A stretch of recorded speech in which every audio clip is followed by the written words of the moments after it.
3:00 karong hapon, wala pa'y mga political aspirants ang nisangat og Certificate of Candidacy kon COC dinhi sa Dakbayan sa Mandaue sa unang adlaw sa filing niini karong Martes, Oktubre 1 dinhi sa Mandaue City Sports Complex. Apan, duna na hinuoy mga aspirants nga nikuha na og COC form ug nangandam sa paghatod na lang niini sa mga mosunod nga adlaw hangtod sa katapusang adlaw sa filing, Oktubre 8. Sama na lang ni 𝗠𝘆𝗧𝗩 𝗨𝗽𝗍, 50 anyos nga kanhi overseas Filipino worker nga nangindahay nga mapili isip usa ka konsehal sa Dakbayan sa Mandaue. So ako si 𝗠𝘆𝗧𝗩 𝗨𝗡𝗍 taga Pakdaan, Mandaue City.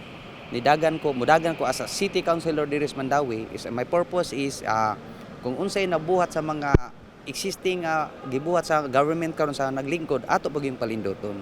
Mo na ang health gid number 1. So number 1 health is through sports. So kinahanglan ay mga sports sa mga batanon para mawala atong mga dili sila malikay sila sa mga bisyo. Ang kamingaw sa unang adlaw sa filing of COC dinhi sa Mandaue mao say expectation sa mga tinugyanan sa Commission on Elections kon COMELEC. Nagkanayon ang election officer sa Mandaue City COMELEC office, Attorney Ania nga preparado ra sab sila sa posibleng pagpunsisok sa mga tawo sa nagpabiling mga adlaw sa filing of COC. May nagpahibalo nga mo file karong adlaw. Ang kasagaran is nangayo pa lang og porma.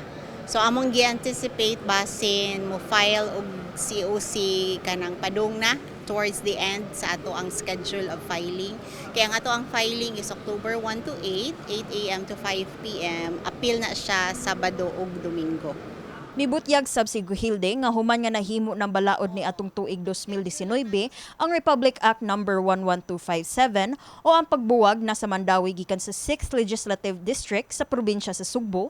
Gikinahanglan na sab nga mopili ang mga Mandauehanon og ilang kaugalingong mga board members o kongresista. So unique ni ang Mandaue naatay duha na ka provincial board members, separate siya sa provincial board members sa 6th district. So ang mahitabo ang Mandaue voters will vote for the provincial board nga sa Mandaue lang. So dili na sila mobotar sa provincial board members for the 6th district.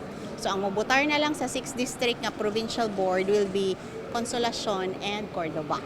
Sama sa Mandaue dinhi sa Dakbayan sa Lapu-Lapu, wala pa say mga political aspirant ang misangat sa ilahang Certificate of Candidacy.